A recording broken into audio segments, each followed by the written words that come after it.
di Akamai itu berarti yang kena hacknya si Akamai ya dong Pak ya? Iya, iya kan karena rubahnya di situ.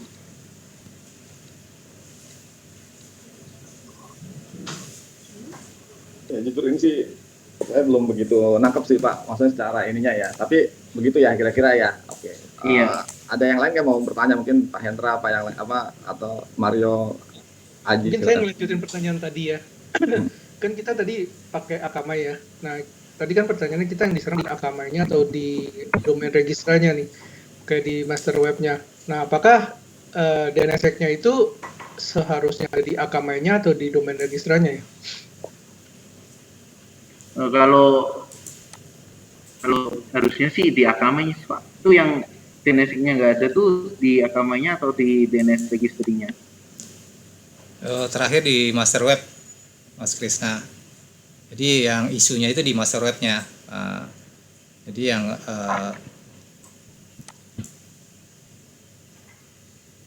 Jadi Pak Krisna mungkin DNSSEC itu harus di set di register sama di DNS servernya kah? Best practice-nya iya sih Pak, best practice-nya seperti itu sih Pak. Apanya sorry Pak, ulangi Pak. Iya, best practice-nya seperti itu. Best practice-nya, tapi berarti tidak kalau best practice tuh berarti bisa cuma di registernya doang. Kalau bisa sih bisa Pak, tapi masih ada celah gitu. Maksudnya kan security kan buat nutup celah kan Pak. Cara kerjanya bagaimana sih Pak? DNSSEC di register dengan yang di anggaplah saya pakai Akamai, anggaplah saya pakai Cloudflare atau anggaplah saya punya DNS server sendiri gitu. Cara kerjanya itu kalau cuma di setting di registrar dengan yang di DNS servernya itu bagaimana Pak ya? Apakah ini seperti tadi Bapak bilang opsional? Ya bagusnya best practice-nya semua gitu kan. Tapi sebenarnya cukup di satu doang gitu. Ini yang mana Pak? Yang persisnya Pak?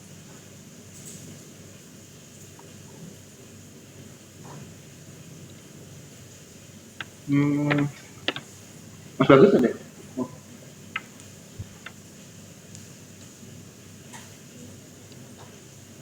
Kalau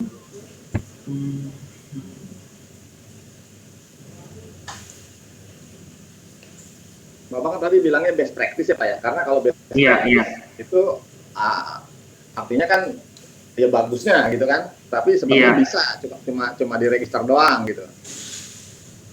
Nah ini tolong diklarifikasi nih Pak. Nah, maksudnya seperti apa sih sebenarnya persisnya gitu? Ya mungkin kayak tadi jadi kayak pertanyaannya gimana kalau di register doang atau di Akamai doang atau di Cloudflare doang, lebih baik mana gitu. Ya best practice memang di semua gitu ya. Cuman mungkin dampaknya apa kalau di Akamai-nya doang, kalau di registranya doang gitu. Lebih prefer mana sebenarnya di Akamai-nya atau di registranya gitu.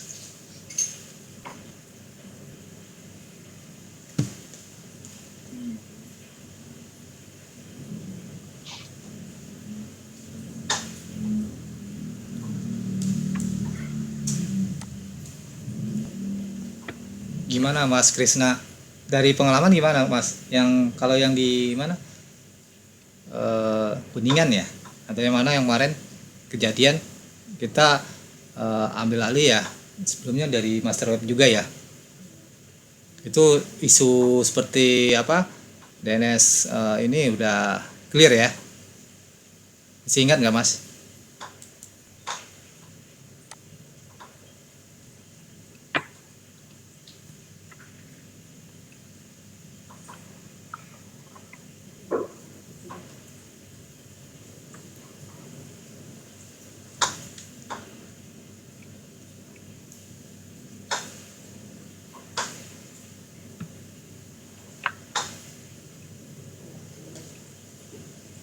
Nah ini maksudnya gini ya Pak Ismail ya, jadi maksudnya ini kan walaupun biayanya cuma 200.000 gitu kan, tapi tetap kita butuh penjelasan juga gitu Pak.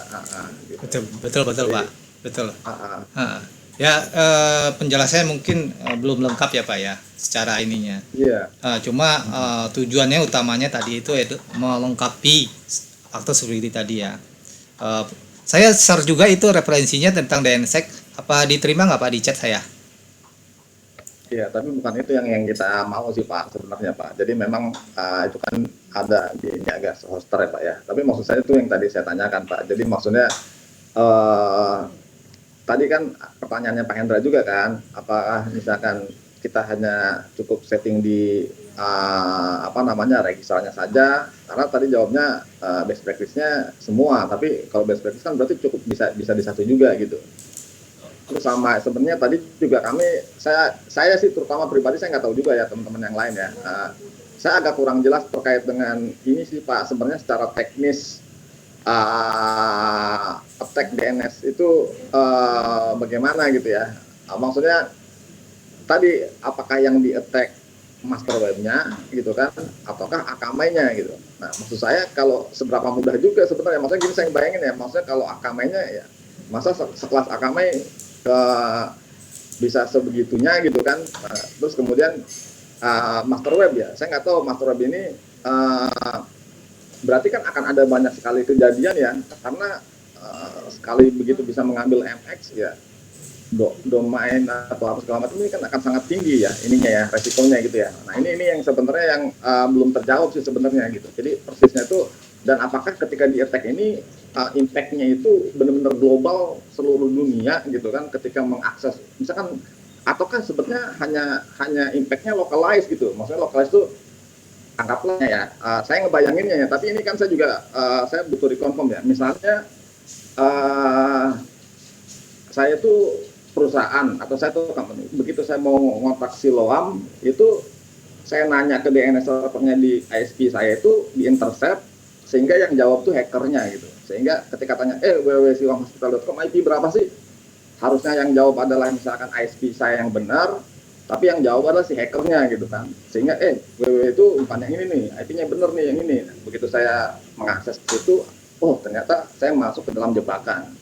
Berarti kan kalau seperti itu ya bagi saya sih memungkinkan gitu. Ketika saya istilahnya bisa mempositioning itu kan artinya, tapi yang kejadiannya kan berarti hanya localized yang di attack si orang itu gitu. Tapi kalau yang tadi dijelaskan yang di attack itu AKM-nya atau master webnya, ini akan global seluruh dunia gitu. Seluruh dunia MX recordnya Siloam di mana sih, langsung dilempar kemana gitu. Artinya take over seluruh dalam konten itu. Ini yang butuh klarifikasi juga sih sebenarnya. Begitu atau bagaimana gitu. Ya, baik Pak. Dari beberapa penjelasan dan pengalaman kami ya Pak, salah satu celah yang tadi itu di registernya di master web ya, celah walaupun kecil ya, ibaratnya kecil, tapi itu sangat kritikal gitu. Semua kan melihat DNS, semua akan melihat DNS-nya Siloam itu ada di master web. Ini lebih ke arah lokal dulu Pak ya. Jadi master web punya berapa klien ya, yang kita fokusin kan Siloamnya nih, mengamankan Siloam. Betul ya Pak ya. Nah, jadi celah karena Siloam itu seksi lah ibaratnya gitu.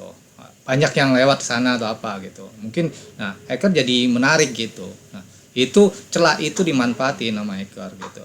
Jadi misalnya A jadi B gitu. Nah, seharusnya sampai ke A tapi dibelok sama B. Tujuannya apa? Ada masa-masa tertentu. Nah, itu yang dimanfaatin. Celah itu yang kalau Akamai enggak sih Pak. Kami confirm nggak di Akamainya gitu. Makanya kami nggak mengarahin ke sana. Yang kami arahin yang bolongnya aja di master web gitu. Makanya itu pun kami kalau Bapak mau ini ya ini solusinya gitu. Jadi makanya di DNS-nya diperbaiki. Setelah DNS diperbaiki, MX-nya kita perbaiki gitu. Biar celahnya MX-nya banyak kemana-mana aja gitu. Itu staging yang kami coba sampaikan secara nggak terlalu teknis ya Pak ya, tapi filosofi seperti itu Pak. Oke Pak, oke baik. Terkait dengan Pak, bentar Pak, boleh tanya Akamai itu service yang digunakan di DNS-nya itu apa? Nilai DNS server gitu atau apa? Kita yang megang record-recordnya DNS Siloam di Akamai. Karena kan Akamai itu kan proteksi WAF itu modelnya lewat DNS, mainin lewat DNS. Oke sih Pak, saya kurang tahu sama kayak Akamai ini sih Pak, jadi masih belum bisa jawab pertanyaan seperti itu nanti. Tapi nanti kalau udah ada jawabannya sih nanti kita kabarin lagi sih Pak. Oke, baik. Kalau gitu kita lanjut Pak Iwan. ke topik berikutnya aja ya. Maksudnya Pak- sorry Pak Pak Iwan. Ajam, silakan. Nah, Oh, sorry Pak kalau saya potong Pak. ya silakan. Nah, nggak apa-apa. Setahu saya, komentar koreksi ya kalau saya ada kurang pas. Setahu saya itu kalau DNSSEC ini akan berimpact pada lokali ya. Misal, maksudnya kalau kita ibaratkan di visi misi gitu, integritasnya gitu loh Pak. Jadi yang mempersentet ya untuk mempersentet bahwa ketika kita ketik siloam.com kita diarahkan ke DNS yang benar. Itu ya setahu saya fungsi DNS seperti itu. Jadi impact-nya itu di lokal saya. Jadi misal saya mengakses siloamhospital.com gitu. Nah, dengan adanya DNS saya berarti sudah ada garansi tanda kutip bahwa pada saat saya mengakses siloam.com itu diarahkan ke DNS yang valid. Itu sepengetahuan saya tentang DNSSEC. Jadi kalau Pak Iwan tadi ada diskusi itu impact-nya global atau lokal itu lebih cenderung ke lokal ya. Jadi impact-nya cuma ke saya Target aja. siapa yang mau ditarget lagi korbannya gitu ya, yang mau ngarah ke Iya, situ. iya, Entah itu email sender ataukah orang lagi browsing gitu, maksudnya gitu ya Pak ya. iya, gitu Pak. Jadi misal saya akses ke kirim email, ada email dari dari Siloam gitu ya. Nah, saya benar nggak sih ini benar email dari Siloam? Pada saat host semuanya domainnya udah Siloam, yang ngirim ya anggap walaupun di depannya ada xa apa atau siloam.com. Nah, pada saat sudah membawa siloam.com ini kalau sudah ada DNS berarti ini valid, DNS valid itu garansi sebagai kita sebagai pengakses gitu ya Pak. Tapi kalau tidak ada DNS perlu dipertanyakan ini DNS ini benar-benar dari Siloam atau ada orang iseng yang isengin kita yang mengatasnamakan Siloam, domain Siloam. Seperti itu sih, itu ya yang saya sejauh pengetahuan saya ya tentang DNSSEC. Mungkin itu yang bisa saya share. Terima kasih Pak Iwan. Ya, thank you Pak Ajam. Thank you. Oke, saya rasa kita lanjut ke topik berikutnya aja ya. Maksudnya dari sisi penjelasannya ya sepertinya di situ gitu ya. Cuma maksudnya kalau nanti ada bahan tambahan Pak Krisna atau Pak Ismail, Pak Bagus ya terkait dengan hal ini, ya terutama tadi ada beberapa pertanyaan yang tadi bilang best practice-nya ini di dua-duanya gitu kan, tapi bisa juga cukup diregistrasinya saja gitu kan, karena ini juga perlu kita sampaikan nih gitu. Maksudnya dalam artian ya karena ada cost-nya juga kalau kita aktifkan di Akamai-nya gitu, itu aja sih sebenarnya. Itu yang tadi disampaikan oleh Pak Krisna, best practice-nya di dua-duanya ini.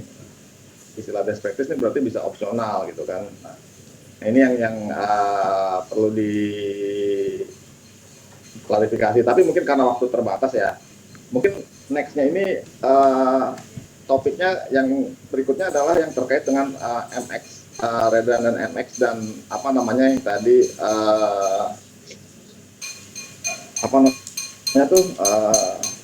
MX gateway-nya ini cara kerjanya bagaimana Pak ya? Maksudnya dengan seperti itu bisa dijelaskan nggak? Karena nggak jelas juga sih sebenarnya saya juga. Baik Pak. Pak Mas Krisna bisa lanjutin mengenai MX gateway-nya i3. Yang file Pak, multi-balance MX ya. Kan adanya pakai yang i3 ini jadi kayak gimana gitu? Topologinya MX-nya Siloam itu jadi akan seperti apa gitu? Ya yang load balance MX kan Pak. Iya. Ya. Itu kalau itu load balance itu kalau misalnya kita tuh nambahin MX lebih dari satu, nanti tuh bacanya tuh sama jadi gini ya Pak, file-nya cara kerjanya dari klien kan ngirim email ke Siloam lah, nanti kan lookup ke DNS-nya dulu kan. Nah itu nanti dicari MX yang paling cepat tuh yang mana, yang ada yang udah ditambahin gitu sama prioritinya. Nah terus nanti kalau misalnya MX yang ketiga yang paling cepat, nah pakai MX yang ketiga gitu maksudnya. Nah, sekarang kalau kayak seperti itu kan bukannya kemarin kita sudah begitu ya Pak ya, ada MX recordnya 2 nih, satu ke Portimel, yang satu ke Optis 365 nih. Maksudnya walaupun ya ini jadi berbeda kan, terus akhirnya kan itu kita remove. Ini sekarang jadi nanti ada MX-nya misalkan satu ke Portimel, satu ke Sopos gitu. Itu begitu bukan Pak Krisna maksudnya? Saya kurang tahu sih Pak topologinya juga. Nah, gimana Ya. sih kurang tahu ini gimana sih? Ya, Mas bagus sih sebenarnya yang Ya. anu. ya, saya bantu coba jelasin Pak. Jadi kalau sebelumnya MX-nya bukan MX Gateway ya Pak ya, langsung ke Office ya, Office 365 ya. Jadi Ada dua, tetap ada dua Pak. Nah, sebelumnya ada dua. ada dua. Nah, ada dua itu kemudian ada double filter ya. Di sana juga ada double filter. Isunya situ double filter. Sekarang udah jadi satu kan Pak. Artinya semuanya udah lewat Portimel. Ya korek ya Pak. Iya korek Pak. Ini Nah. tapi yang terkait dengan MX recordnya dulu nih Pak. Double filter ada beda kasus lagi ya. Ya. Oke. Nah, setelah itu sekarang kan MX-nya lewat Portimel semua nih, satu nih Mas Krisna. Ya. Nah, Portimel-nya itu saat ini Portimel itu satu isunya adalah dia belum ada sandboxing ya. Fitur isu security-nya di situ Portimel-nya. Nah, yang kedua, karena dia pakai satu MX, ini kan berisiko nih Mas Krisna. Akan berisiko tadi salah satunya ketika ada permasalahan gitu, aksesnya, baik infrastrukturnya mungkin bukan Portimelnya atau IP-nya atau segala macam bermasalah, emailnya Siloam akan terganggu. Makanya ada opsi kalau mau selain isu sandboxingnya tersebut bisa terpenuhi, kedua pakai MX 1, 2, 3, 4 itu nggak ada masalah, tapi yang penting itu arsitekturnya tepat, config benar gitu. Nah, itu yang dicoba Arsitekturnya seperti apa? yang Kalau di gambarnya deh Pak, maksudnya ada gambarnya nggak? Maksudnya arsitektur yang seperti apa gitu loh Pak? Maksudnya saya jujur kurang jelas sih Pak, karena sebelumnya memang MX recordnya kita kan udah 2, ya kan? Nah, gitu kan. Nah, kalau Bapak tadi bicara double filter ya, ketika dilempar ke Forti, kemudian masuk ke Office 365 difilter lagi, itu setuju gitu kan, sehingga masuk yang itu setuju. Tapi dua kasus yang berbeda nih, ini lagi ngomongin terkait dengan MX record yang arsitektur Bapak kan. Nah ini berarti pada saat yang Bapak propose ini seperti apa Pak gambarnya Pak? Apakah tetap MX 1 sampai 4 itu, 1 misalkan Portimel, 2 Sopos Bapak, 3 Sopos Bapak gitu, seperti itu bukan Pak? Gambarnya Pak, yang Bapak usulkan seperti apa gitu? sebentar saya. Karena yang di penawaran ini kan nggak jelas technical proposal teknisnya Pak. Boleh di-share nggak Pak? Sekarang mungkin di-present gitu. Secara arsitektur yang tadi Bapak salah, yang diperbaiki itu arsitekturnya yang dipropos seperti apa Pak? Bentar. Baik Pak.